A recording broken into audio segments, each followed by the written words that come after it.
मागच्या वेळच्या निर्णयामध्ये हैदराबाद गॅजेटची अंमलबजावणी असेल किंवा मग जे काही गुन्हे मागे घेण्याबद्दल आंदोलकांच्या जे काही शहीद झाले त्यांच्या कुटुंबियांना नोकरी देण्याचा प्रश्न असेल. आता बऱ्यापैकी सरकारनं कार्यवाही केलेली आहे.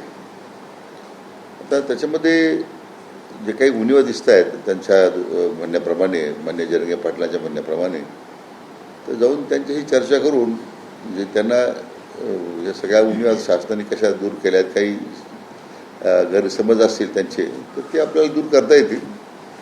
परंतु मला वाटतं अतिशय सकारात्मक पाऊल सरकारनं टाकलेलं आहे आणि मला विश्वास आहे की ते सरकारची भूमिका आहे समजून घेतल्यानंतर ते काय उपोषण करणार नाही अशी मला खात्री आहे. तुमचा आणि जरंगे पाटलांचा काही फोनवरून संवाद झाला का या संदर्भामध्ये? नाही, जरंगे पाटलांचा माझा संवाद नाही आहे, परंतु जे काही निर्णय आम्ही शासन म्हणून घेतलेले, उपसमिती म्हणून घेतलेले आहे ते त्यांना आपण कम्युनिकेट केले आहे, म्हणजे लिखित स्वरूपात त्यांना ते कम्युनिकेट केलेले आहे. तरी ज्या सरकारनं कमिटमेंट्स मागच्या आंदोलनाच्या वेळेला केल्या होत्या त्यातल्या अनेक कमिटमेंट्स अजून पूर्ण झालेले नाही आणि त्यासाठी एक विहित कालावधी दिला होता तो देखील उलटून गेला, मात्र तरी सुद्धा कुठलीही अंमलबजावणी या संदर्भात झालेली नाही असं त्यांचं म्हणणं.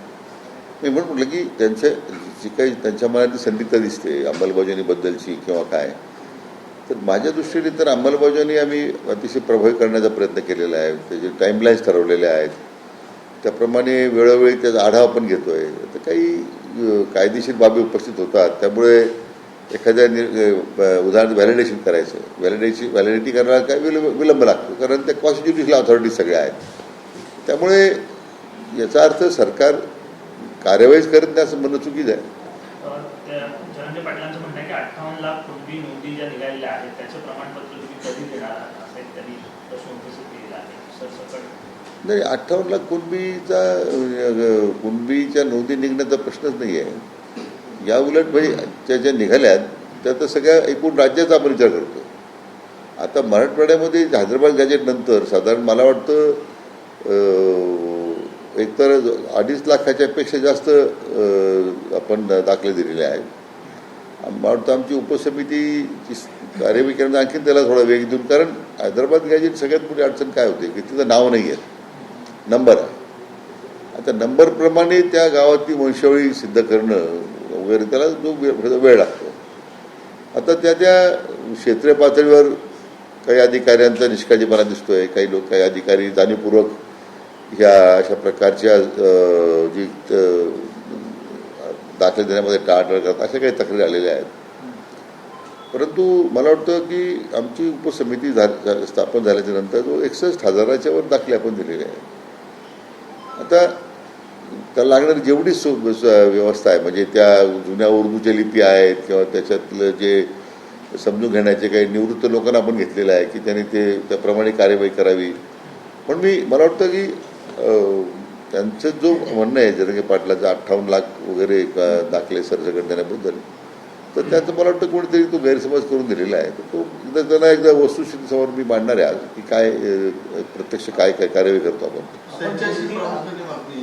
सरकारला चॅलेंज करतात की आता पुन्हा त्यांना अमर घोषणा बसणार आहे, मी मेलो तो मेलो, माझ्या मनाची रोजरी सरकारची असेल, नेमकं काय की त्यांनी एकदम टोकाची भूमिका घेतली असं मी वाचलंय माध्यमातून. पण मला वाटतं की आमची एकदा भूमिका सरकारची त्यांच्यासमोर मांडल्यानंतर ते उपोषणाला बसणार नाही याचा मला विश्वास आहे. आता प्रत्यक्ष चर्चा केल्यानंतर काय निष्पन्न होतं आहे, पण मला वाटतं सरकारला कुठल्या या संदर्भात प्रतिष्ठेचा प्रश्न सरकारने केलेला नाही आहे.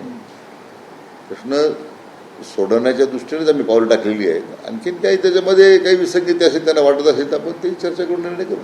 सातारा गॅजेट संदर्भात सुद्धा प्रश्न सातारा गॅजेटच्या अंमलबजावणीमध्ये थोड्या अडचणी आहेत कायदेशीर, त्यांना मी ते समजून सांगणार आहे की त्यात काय त्रुटी आहेत. त्यांनी सगळ्याच शेवटी त्याच्यामध्ये त्यांना मला वाटतं एकदा म्हटल्याप्रमाणे शासनाची भूमिका त्यांना सांगितल्यानंतर ते त्या सातारा गॅजेटच्या बाबतीत फार आग्रही राहतील असं नाही आहे. माझा तोच प्रयत्न आहे. म्हणून मी आता त्या काही तातडीच्या कामासाठी रात्री मुंबईला आलो होतो. तर ते आता उद्या आता परत आता निघालो आहे. आज दुपारी किंवा संध्याकाळी त्यांना भेटेल मी. पण आपण जर दोन आंदोलनामधला फरक पाहिला तर यावेळेला त्यांची भाषा मुख्यमंत्र्यांबद्दल जी आहे ती थोडी मवाळ झाल्याचं पाहायला मिळालं. मागच्या वेळेला सातत्यानं मुख्यमंत्र्यांवर टीका केली जाते, परंतु यावेळेला मुख्यमंत्र्यांना आम्ही काही शत्रू मानत नाही, वैरी मानत नाही, त्यांनी आरक्षण द्यावं अशा प्रकारची भूमिका घेतली जाते. नाही, मला त्यांना मी नेहमी सांगत आलेलो आहे की मराठा आरक्षण जर कोणी दिलं असेल तर ते मान्य देवेंद्रजींनी दिलेलं आहे. 14 ते 19मध्ये एवढे मोर्चे निघालेत, नंतर सरकारने आयोग नेमला, आरक्षण दिलं, ते सर्वोच्च न्यायालयापर्यंत टिकलं. दुर्दैवानं मधल्या 2.5 वर्षाच्या महाविकास आघाडी सरकारच्या काळामध्ये गांभीर्य नसणारं सरकार होतं, त्यांनी ते आरक्षण घालवलं. परंतु आरक्षण देण्याची भूमिका मान्य फडणवीस साहेबांनीच केलेली होती. म्हणजे मला वाटतं की आजही सुद्धा जे काही पुन्हा एक आयोग गठीत करून पुन्हा त्याचा सॅम्पल सर्व्हे करण्याबद्दलची कार्यवाही होईल. परंतु आता जे काही सवलती अन्य समाजाला मिळतात त्या सगळ्या सवलती आपण लागू केलेल्याच आहे.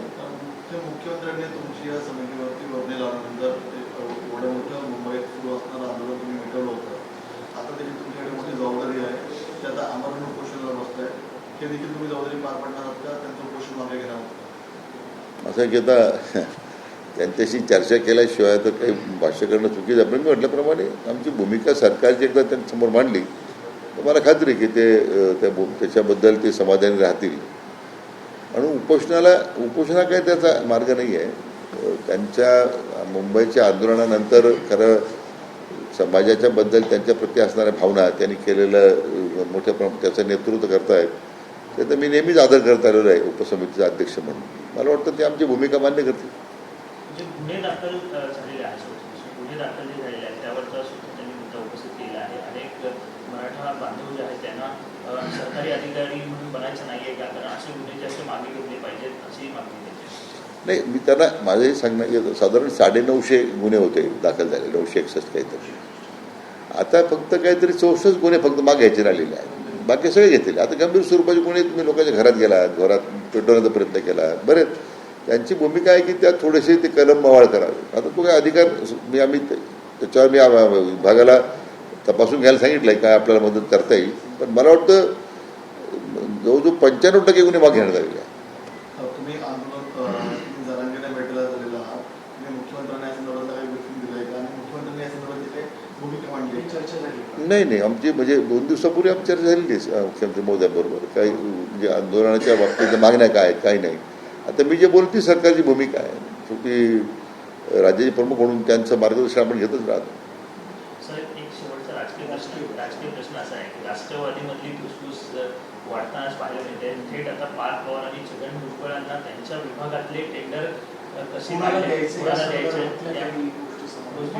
पार्थ पवार विरुद्ध राष्ट्रवादीतले दिग्गज नेते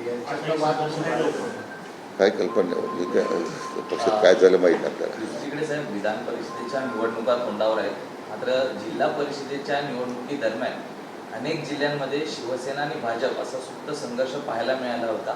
त्याच्या जखमा अजून ओल्या आहेत आणि शिवसेनेतनं अनेक जिल्ह्यांमधनं या संदर्भातल्या प्रतिक्रिया उमटताना पाहायला मिळत आहेत. नाही, आता मला राज्य पातळीवर समन्वय समिती स्थापन झालेली आहे. आता याच्यामध्ये जाग्यांचं वाटप वगैरे काय, मला वाटतं ह्या गोष्टी तर दैनंदिन राजकारणामध्ये होतच राहतात, काय फार त्याचं गांभीर्य घ्यायची आवश्यकता नाही. मात्र सातारा सांगलीमध्ये ज्या घटना घडल्या होत्या त्याच्या जखमा अजून ओल्या आहेत आणि त्या आपण म्हणतो आरक्षणाचा मुद्दा जरा महत्वाचा आहे.